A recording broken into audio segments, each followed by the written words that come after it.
В прямом эфире новости Татарстана. Здравствуйте, в студии Лисан Сабирова и коротко о главных событиях этого дня. После пенсии жизнь для них только началась. Однозначно в комитете решили, что наше выездное заседание необходимо провести здесь, в Казани. Как депутаты Государственной Думы познакомились с татарстанцами третьего возраста. Альбина Слагараева. Кому-то бесплатно, а кому-то на 15 лет в ипотеку. Идем все по одной программе жилья аварийного, да, вот это. И получается у всех такие разные условия. Почему аварийщиков разделили на две категории? В ситуации разбиралась Альбина Минибаева. Площадь дома, как акции на бирже. У нас все вопросы решаются по телефону. У нас все Документы, открыто. протоколы, собрания. Как столичная многоэтажка каждые полгода меняет свои размеры, разбирался Салават Мухаммадулян. За жизнью по небу. Перевозить будем как взрослых, так и детей. В Челнах открылась площадка для медицинской авиации. Какие гарантии она дает спасению человека, выяснял Рамиль Шайдолин. Опыт Татарстана транслировать в другие регионы страны. На 3 дня в Казань приехали депутаты Госдумы и члены Комитета по труду, социальной политике и делам ветеранов. Программа визита насыщенная, составлена таким образом, чтобы народные избранники в полной мере могли оценить республиканский опыт по внедрению программ активного долголетия. Так какие примеры помогут перерасти в законы? Альбина Слагараева. Вот марширует председатель комитета Госдумы, рядом разминаются остальные депутаты. Нестандартное утро для парламентариев, но вполне традиционное для казанских пенсионеров. Активное долголетие начинается с физических упражнений. 3, 4. Молодцы. Она уже ходит и говорит самостоятельно. Мадина Зайниева буквально несколько месяцев назад перенесла инсульт. В госпитале для ветеранов ее поставили на ноги.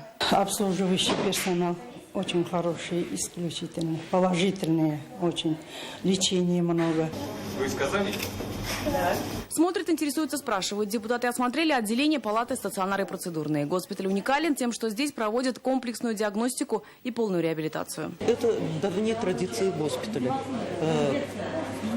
Уважать своих пациентов, желать им выздоровления, вести себя доброжелательно, участливо. Первый, второй компот и десерт в Международном колледже сервиса для татарстанцев третьего возраста, кулинарные курсы. Тут же на месте мастер-класс от будущих поваров для парламентариев по приготовлению национального татарского блюда гвадии. Юбочку собираем, юбочку.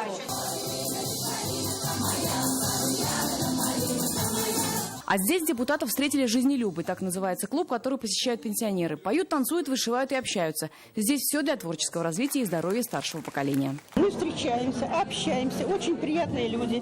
Все творческие. Анна Плесовских – инструктор по йоге, который еще занимается легкой атлетикой и плаванием. Ей 70, жизнь после пенсии только начинается, говорит она, особенно в Татарстане. Именно в Татарстане очень развито отношение, во-первых, к пенсионерам, в области спорта очень, потому что я очень много езжу по России, я нигде такого, в общем-то, не встречалась. 47 команд, 94 участника, самому пожилому 91. Движение «Жизнь», а движение в воде еще и омоложение, говорят участники. Вообще самые приятные впечатления, я не первый раз в Казани, вообще в Республике Татарстан. И всегда Казань и другие города Татарстана демонстрируют прежде всего определенные успехи в плане создания возможностей для занятия спортом. Причем занятия спортом абсолютно разным социальным группам. Депутаты не только изучают опыт, но активно присматриваются к татарстанскому примеру. Сегодня существует несколько федеральных программ, предусматривающих интересы пожилого поколения. Сегодня они требуют изменений. То, что мы увидели здесь, и увидели здесь в госпитале для участников боевых действий, то, что мы увидели здесь, внимание, которое есть к ветеранам, вот мы должны добиться того, чтобы это стало государственной политикой не в отдельных субъектах федерации, а везде. Финишной точкой визита сегодня для парламентариев стал пенсионный фонд. Здесь для депутатов провели небольшую экскурсию и встречу членов профильных парламентских комитетов Госдумы и Госсовета с руководителями общественных организаций. Депутаты в Казани будут еще завтра. В Госсовете Республики пройдет заседание комитета. Планируют рассмотреть несколько законопроектов. Альбина Слагараева, Ренат Сафин, ТНВ, Казань. Минпромторг России представил сегодня концепцию нового порохового завода. Это будет принципиально новое предприятие. Высокотехнологичное и безопасное, сообщил сегодня РБК со ссылкой на министерство. Напомним, ранее глава ведомства докладывал Владимиру Путину о готовности закрыть Казанский пороховой завод после серии ЧП. Ходили мнения, что он переедет. Но, как сегодня стало известно, сворачивание порохового производства в Казани будет осуществляться в одной связке с запуском нового производства в поселке Кизня. На самом пороховом в Казани пока эту новость не обсуждают и закрытия не ожидают. На сегодняшний день наши предприятия функционируют. Если есть желание или у вас, или у ваших родственников, близких, пожалуйста, есть рабочие места, есть вакансии. Зато переезда очень ждут десятки казанцев, жителей аварийных домов. И хотя у многих бараки в одинаково страшном состоянии, но вот условия переселения предлагают разные. Одним бесплатные квартиры равноценные по площади, другим предложение о выкупе и социальная ипотека. О разном подходе при равных условиях. Альбина Минибаева. Ну что, вот здесь вот была моя старая аварийная квартира. С этой квартиры Ирина Есарева съехала в начале 2016-го. Новую взяла по соципотеке. Но при выкупе договоренность с городом и ГЖФ была совершенно другой. Обещали доплатить 27 тысяч за квадратный метр, говорит Ирина. Деньги до сих пор не получены. Госжилфонд звоню, они мне говорят, с удовольствием закроем вам, пожалуйста, но только после того, как управление жилищной политики выделит на вас деньги. Деньги не выделяются непонятно где. Получается, я ухудшила свои условия. Как дождик, то прям ручьем течет. Тот же дом 18/9 на Хасана Туфана. Обстановка в квартире Нины Бурцевой не лучше. Протекающие потолки, шаткие оконные рамы. Только вот пенсионерку ждет квартира в жилом комплексе Салават Купере. Бесплатно. То, что нам положено, двухкомнатная квартира, 43 метра, у нас общая площадь, нам такую же выделяют. Кто-то бесплатно получает, кто-то мы за деньги. Такие же аварийщики. 136 казанцев оказались в непонятной экономической ситуации лишь недавно. Некоторые из них переехали из таких вот ужасающих условий. До сих пор здесь остались какие-то кухонные предметы обихода. Люди уже съехали, но им до сих пор не возместили деньги по ипотечному кредиту. Ситуация с такими аварийщиками исполком пока лишь решает. У самих жильцов сейчас больше вопросов, ведь информация от Госжилфонда совершенно другая. Вот фрагмент одного из телефонного разговора с представительством ведомства. Я говорю, в ГЖФ схему вам предоставили. Исполком. Мы им на согласование направили. От них наше предложение, оно не рассмотрено, ответ не получен. В раздумьях сейчас и жители так называемого Миргасовского дома. Он признан аварийным, и жильцам предложили переехать в Салават Купере. Правда, здесь речь об ипотеке не шла. Жилье дают метр на метр, но на такие условия здесь не согласны. Салават Купере, я считаю, это вообще не город, это пригород. Исполком Казани готов переселить всех, кто остался в аварийных домах без предложения выкупа и ипотечной кабалы. Квартиры готовятся в жилом комплексе Салават Купере. Ситуацию с теми, кто остался с ипотекой, 1 на 1. Город пока не комментирует. Альбина Минибаева, Рамзиль Гарипов, ТНВ, Казань. Ноу-хау по-казански. Столичный дом по улице Космонавтов 44 меняет свою площадь по 5 раз в год. По словам его жителей, квадратные метры растут как раз под отопительный сезон. Председатель ТСЖ ссылается на документы, но в то же время признается в их подделке. В доме трансформера я побывал и реальную площадь замерил. Салават Мухаммадуллин. У нас все вопросы решаются по телефону. У нас все документы открыто. Протокола собрания, даже мой личный протокол собрания я увидеть не могу. Молчание от председателя в ответ на претензии от собственников – уже привычное дело для товарищества дома 44 по улице Космонавтов. Это многоэтажка, просто какой-то трансформер. По словам жильцов, за последние 5 лет ее площадь менялась 25 раз. Это удобный способ списания денег. Никаких документов он не предоставляет. На официальные запросы только отписками, занимается только отписками. В марте отапливаемая площадь 13 тысяч квадратных метров. Октябрь уже 17. Еще спустя год цифра стала на 1000 меньше. В 2017-м снова плюс 400 квадратных метров. В каждом собрании у него другая площадь. Вот учредительное собрание 5396 квадратных метров. При паспортных данных, да?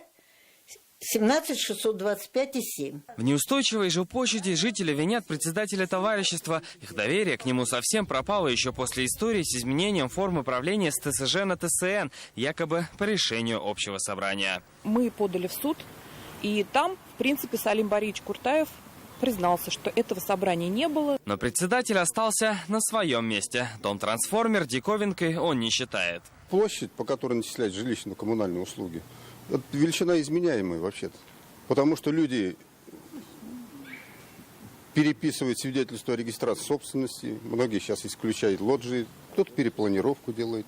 Особенно нежилые помещения у нас первые этажи.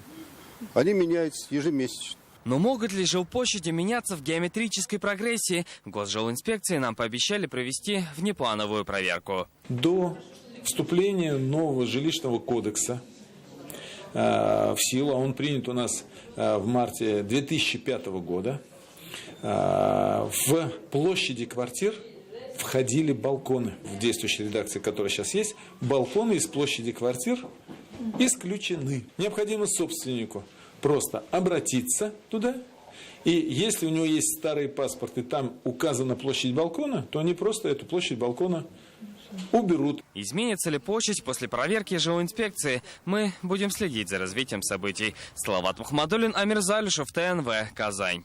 Заключенных кормят грязным мясом. Записи такого содержания накануне появились в соцсетях. Очевидцы сняли КПП исправительной колонии номер 3 в Пестричинском районе.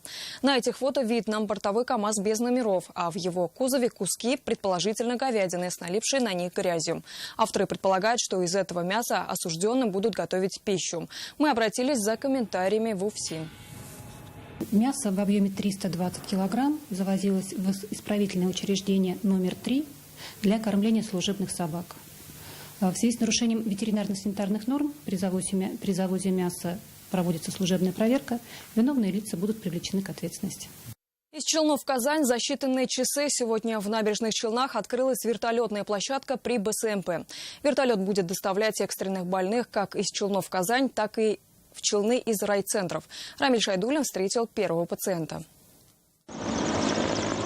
Минздрав Татарстана запускает серию полетов на вертолетах. До конца декабря 27 раз пациентов перевезут не на машинах, а по воздуху. Перевозить будем как взрослых, так и детей. Все будет осуществляться по показаниям, по врачебным показаниям, согласно решения и диагноза. Самое высокое место для медицинской авиации в Казани – это крыша 7-й городской больницы. Но пока ни один вертолет сюда еще не приземлялся, площадка в стадии готовности. Однако другие места экстренной посадки открываются в других городах республики. Сегодня одна открылась в Челнах. Первый пассажир – 2-летний пациент Мамадышской ЦРБ. Везти на машине его просто опасно для жизни. В данном случае у ребенка высокий риск развития кровотечения. И в связи с этим доставка и эвакуация наземным транспортом противопоказана. Меньше тряски и меньше времени. Плюсы такого перелета. Из Челнов в Казань пациента доставили за 2 часа. Все расходы ложатся на плечи перевозчика и Минздрава. Рамиль Шайдуллин, Данил Филатов, ТНВ, Набережные Челны, Казань. Это новости Татарстана и далее в выпуске. Из татарской школы к мировым успехам. Человек, знающий язык, это богатый человек. Кого выпускают татарские школы и гимназии, узнала Алина Зинатуллина. В лучших традициях дворянского праздника. Я чувствую себя как маленькой принцессой. На традиционном пушкинском балу побывала Алина Бережная. Не просто отдохнули, а обросли серьезными деловыми связями. Сегодня делегация Татарстана подвела итоги участия в 19-м Всемирном фестивале молодежи и студентов. Масштабный форум, куда съехались около 30 тысяч человек из более 100 стран мира, недавно завершился в Сочи. Делегация нашей республики стала одной из самых представительных. Татарстанцам удалось и пообщаться с Владимиром Путиным за закрытой встречей и заручиться поддержкой Федора Бондарчука. Ребята не просто съездили там провести время, они образовали уже определенные связи, есть уже дорожная карта, как мы будем уже реализовывать все, что там получили. У Ксении Собчак нет политических перспектив. По данным ВЦИОМ, такого мнения придерживаются 69% россиян. Согласно результатам опроса, имя телеведущей знакомо почти всем респондентам. А вот проголосовать за нее готов пока лишь каждый 13-й опрошенный. Большинство не считают намерение Собчак баллотироваться на пост президента обычным самопиаром. И сегодня же предвыборный штаб Ксении Собчак пополнил блогер номер 1. Так телеведущая представила в социальных сетях Рустема Адагамова. Казанец получил широкую известность на блог-платформе «Живой журнал». В 2009-м он стал первым блогером в пуле журналистов президента России. Необходимы мотивирующие бонусы для тех, кто учит татарский. Так считает депутат Госдумы Марат Бареев. Сегодня он высказался в поддержку обязательного преподавания в школах государственного языка. Парламентарий отметил, что при выработке оптимального решения нужно дорабатывать методики и объемы преподавания. Знание языков обогащает каждого человека. Это уже истина, аксиома. Тут даже спорить не о чем. То есть нужно брать те проблемы, которые мешают. Объем изменить, методику изменить, включить мотиватор. Я думаю, эти проблемы, они сразу отпадут. Доплата может быть до знания языка. Пусть она будет маленькой, небольшой, но чтобы вот это было. Любой гражданин любой страны, любого региона, проживающий на проживающей местности, должен знать государственные языки. Это не только необходимость чисто человеческая, но это и уважение к тому месту, где ты живешь. А они не думали о мотивации, когда учили татарский язык. И не ошиблись. Теперь язык работает на них. Сегодня мы встретились с теми, кто добился успеха в жизни и карьере именно благодаря отличному знанию языков. Выпускники татарских школ и гимназий прекрасно чувствуют себя на высоких постах в Москве, за границей, а кто-то блистает достижениями в республике. История успеха, где родной язык стал определяющим, у Лины Зинатуллиной. Я разговариваю на 6 языках. Min alta tilde сөйлешем. I speak 6 languages. Je parle 6 langues. Ich spreche 6 Sprachen. 2 родных, 4 иностранных, большой языковой арсенал для Дильбар Садыковой – рабочая необходимость. Руководитель Академии молодежной дипломатии о международном общении знает не понаслышке. Отучившись в татарском классе, окончила университет Торонто и объездила 35 стран. А на родине по-татарски обсуждает с активистами актуальные проекты. Қазір спорт тема бізге бик қызықлы. Сен өзің көресің түрлі чемпионатлар, универсиадалар. Татарский пригодился и за пределами республики. Особая фонетика помогла в освоении французского произношения и не только.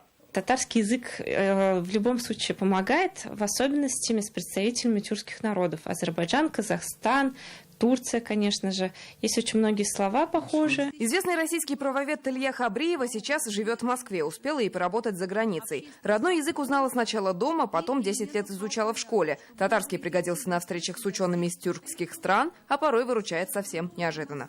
Знание татарского языка, когда вокруг его кто-то не знал, позволяло мне в переговорах достичь определенных успехов. Я это помню, поскольку, вы понимаете, когда рядом сидят переговорщики, которые знают русский, английский, французский, испанский, но татарского они не знают. Есть возможность посоветоваться по ходу с теми, кто знает татарский язык, у меня такие ситуации были, и решить ту проблему, которая возникала. Дочка живет в Англии, но родной язык тоже знает. Теперь дело за внучкой. Внучка, которой 3 года, она засыпает по татарскую колыбельную, я даже плачу. Она своим английским акцентом, потому что папа англичанин, поет «Али-али-айся».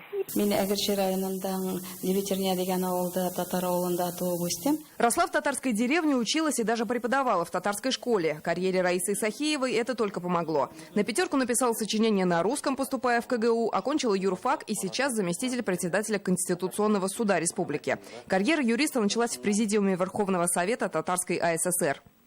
Меня туда пригласили на работу как знающего 2 языка, татарского и русского, поскольку тогда аппарат был маленький, и мы сами готовили на обоих государственных языках законы, постановления.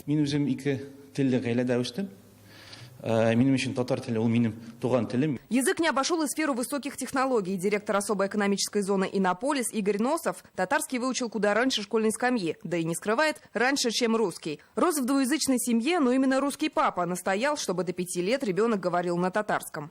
Покойный отец был дальновидным, потому что ни для кого не секрет, что те дети, которые растут в двуязычных семьях, им, например, 3-й и 4-й язык дается гораздо легче. Русский учил уже в школе, позже и английский, но татарский первый до сих пор. Нам очень повезло тем людям, которые говорят по-татарски, потому что, зная татарский язык, вы одновременно понимаете и можете находиться в культуре большого количества народов, от уйгуров, с которыми мы разговаривали без переводчика в Китае, до наших братьев-турков. Преодолеть языковой барьер с другими народами или, наоборот, найти общий с соотечественниками. Целей много, средства одно – родной язык. И оно обязательно ведет к успеху. Лена Знатульна, Александр Лобанов, Эльшат Мухаметов, ТНВ, Казань, Иннополис. А их сегодня объединил язык Пушкина. В ратуше сегодня пушкинский бал. Лицеисты, галантные юноши и грациозные девушки закружились в вальсе XIX века. В атмосферу праздника окунулась Алина Бережная. Я чувствую себя как маленькой принцессой. Пышное платье, элегантная прическа, изысканные украшения. И вот вчерашняя семиклассница Камила Галиуллина превратилась в настоящую принцессу. Сегодня ее первый бал. Готовились очень долго. Танцы, репетиция, сценки, подбор платья, прически. Зрители в зале, виновники торжества на паркете. Классическая музыка, роскошный зал, грациозные девушки. Все как на настоящем балу.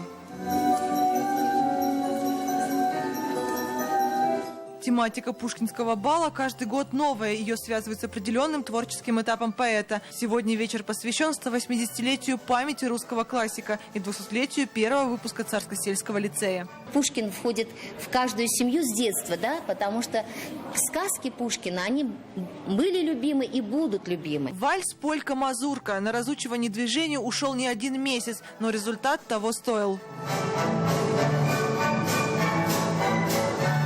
Мы обучаем всех.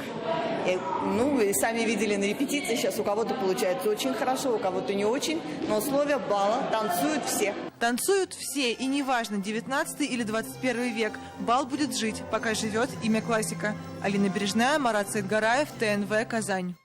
Далее выпуски спорта и прогноз погоды. Увидимся в 21:30.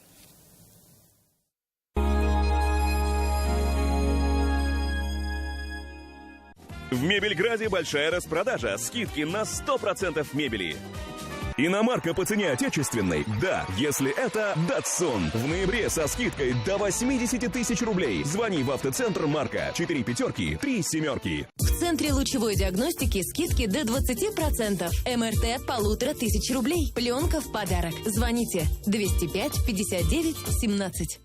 За выгодными ценами Вессон. Шампунь Клеа в ассортименте 400 мл 99 рублей. Мука Увелка высшего сорта 2 килограмма 49,90. Акция действует с 31 октября по 6 ноября в гипермаркете Эссен. Действительно выгодно. Имплант, абатмент и металлокерамическая коронка всего за 35 тысяч рублей.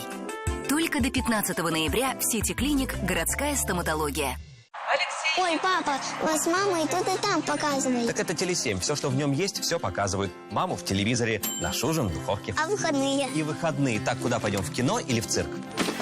На каток. Теле7. Хорошо, когда мы вместе. Нужен новый автомобиль? Приходи, поторгуемся. Только в ноябре назначай свою цену на новый Nissan. Звони в автоцентр Марка. 4 пятерки, 3 единицы. Аргументы и факты. Голос великой страны. В каждом номере. Деловая среда. О всем, что дорожает, покупается и продается. Политика. Только анализ. Только первые лица. Здоровье. Учимся жить без болезней. Телепрограмма. Многим не нравится то, что мы пишем, но правда обязательно должна дойти до читателя. Аргументы и факты. Достоверно о главном. За выгодными ценами Вессон. Молоко ультрапастеризованное 3,2% 900 грамм 29,90. Сыр голландский 45% 1 килограмм 229,90. Акция действует с 31 октября по 6 ноября в гипермаркете Эссен. Действительно выгодно. Знаешь, кто самая красивая? Теперь я с гиалуроновым кремом Libridem. 9 dekabr sahnadan bor tik siz yaratgan ham siz saylagan jirlargina yangrayacak. Men sizni Piramida konsertlar zalida kutib qolaman. Birga bo'laylik, birga jirlaylik.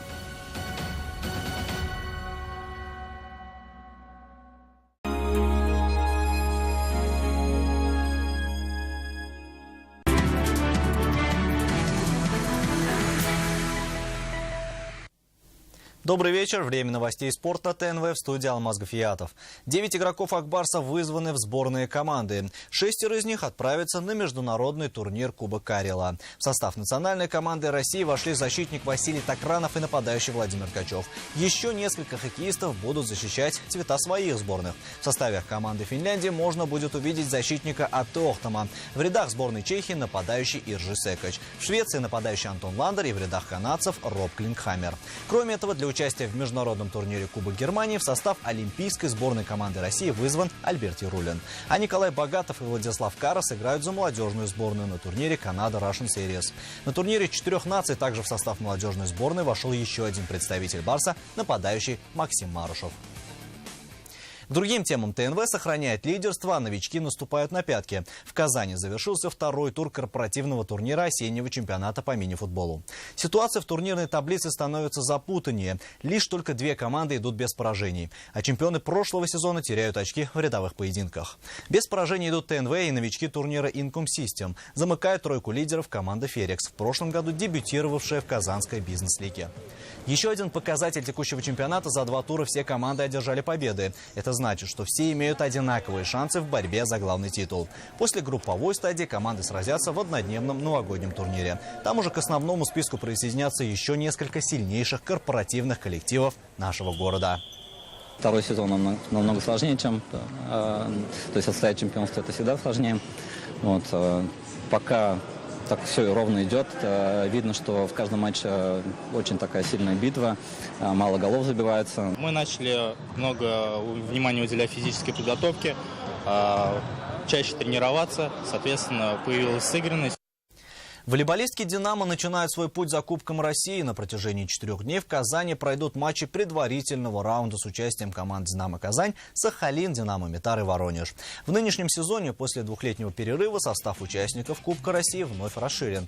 Представительство высшей лиги А увеличилось с 2 команд до 6. Итого получилось 16 участников. Их поделили по принципу змейки с учетом результатов прошлого сезона в чемпионате. На 4 зоны по 4 команды. Городами проведения матчей предварительного этапа были выбраны Саратов, Казань, Красноярск и Екатеринбург. А завершит эту серию борьба за мужской суперкубок 4 ноября между командами «Зенит Казань» и «Динамо Москва». Прямая трансляция в субботу на нашем телеканале. И это все новости спорта к данной минуте. Будьте здоровы и занимайтесь спортом. До свидания.